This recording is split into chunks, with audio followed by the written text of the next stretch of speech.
Hello, how is everybody? Hope you're all doing well, managing to cope with the current climate. I've been working at my late mother's house today, and I was yesterday. So I came in, needed a coffee. My daughter was baking, so today, underneath, we have a couple of biscuits, which I'll have after tea. She was baking for her YouTube video. I'll leave a link to that in the section below. But at the moment I need something a little bit more refreshing than coffee.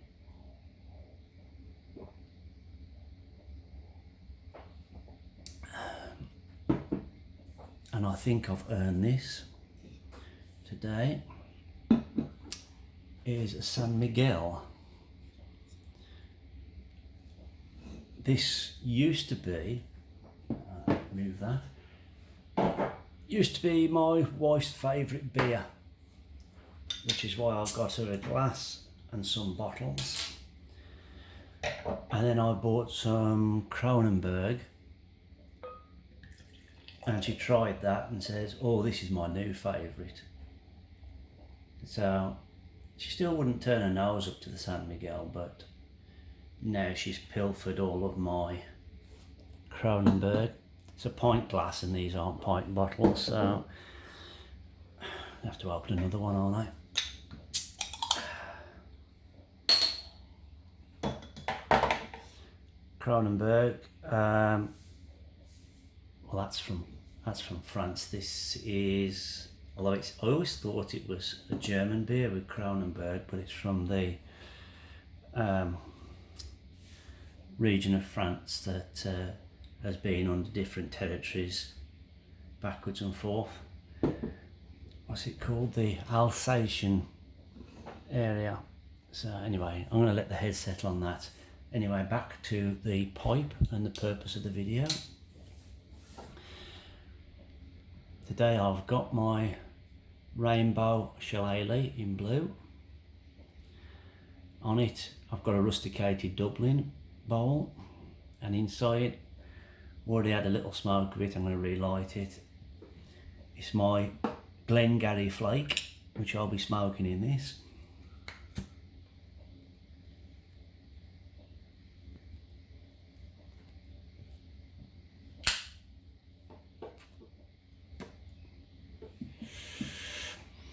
I didn't make a first impressions video. Something Talking Tommy said about how it takes a while really before you get the best out of a tobacco, which is why he avoids first impressions videos. And then I thought about it and thought, well, yeah, it's right. Very rarely do you have the same impression of something after you've been smoking it for a while, so that makes sense. But the other reason I'm glad I didn't make a first impressions video of this was because, as I'm doing now with this pen, I was adapting something that I shouldn't have been adapting. I didn't have any dry rings for this. So the first time I smoked some Glengarry in it the other day, I used a pipe cleaner, cut it down a bit, put it inside, looked like a dry ring, and then I found that after I smoked it a little bit, I was getting very little flavour from it. It was incredibly hard to draw, to keep relighting it. And when I checked the bowl, when I unscrewed it, had a look, I realised what I'd done. The pipe cleaner had expanded with the moisture and basically just plugged the hole up.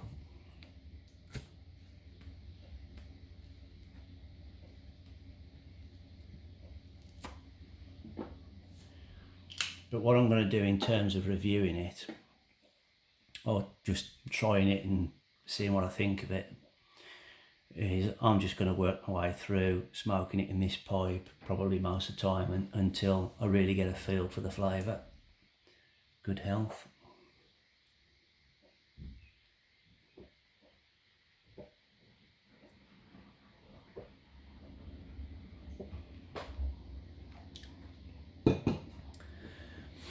I think that's really, really nice.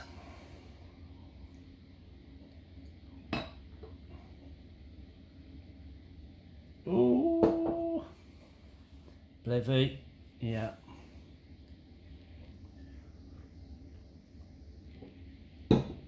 Basic errors, John, basic errors. So, the purpose of the video. Yesterday, I was working pretty much all day at my mum's house because the weather wasn't great, and the way I work it is, if I'm not at work, I look out the window. If it's raining, I'll go to my mum's house, my late mother's house, and start doing some work there, get the place ready to rent out.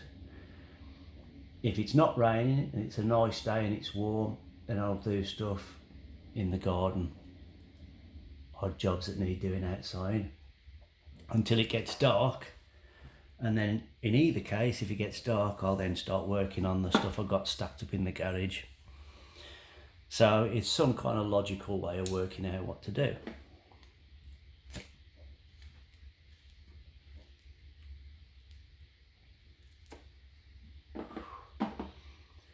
As yesterday was not a great day weather-wise, and it was quite bitter.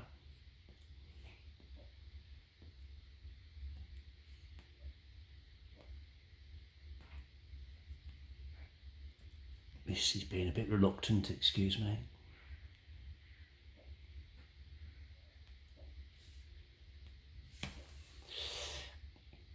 The weather was bitter, so went to my mum's house and spent pretty much the whole day working there.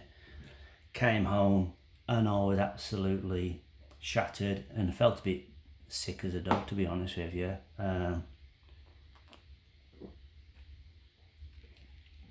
So I didn't do a video, but I made 2 great finds there because my mum was a bit of a hoarder.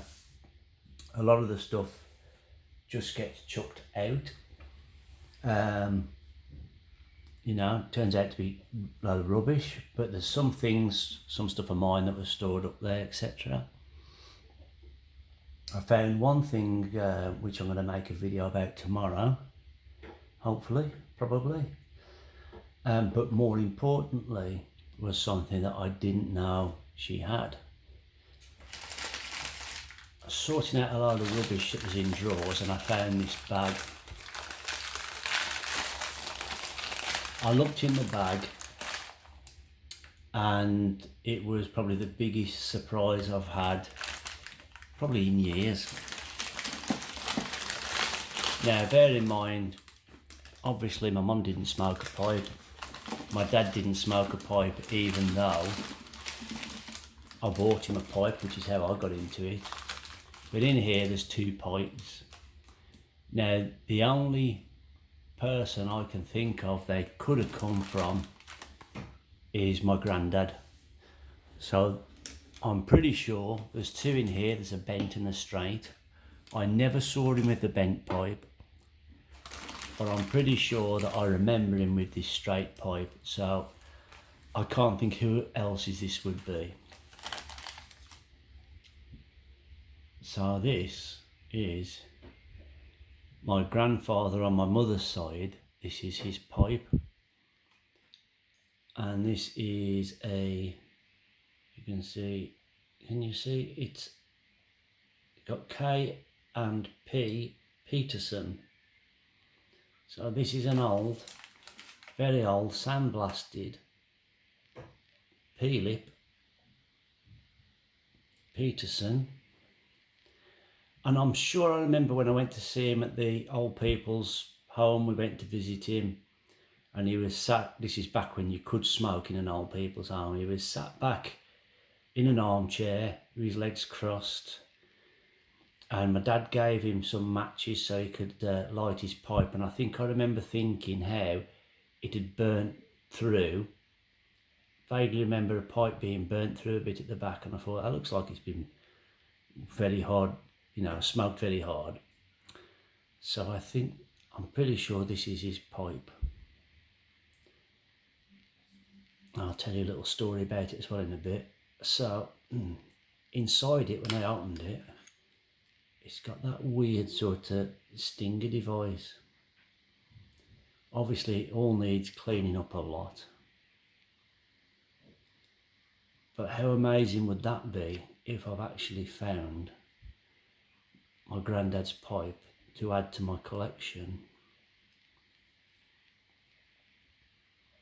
I mean, I'm not too fussed about the outside of the bowl, cleaning that up. You know, a little bit of wood polish or something on that. Obviously vulcanite stem, because they wouldn't have had acrylic then to be cleaned up. That I think is probably nickel, soon polish that up. And obviously the bowl, that'll need a bit of a clean. The other one, as I say, I don't remember seeing him ever with it. Excuse me.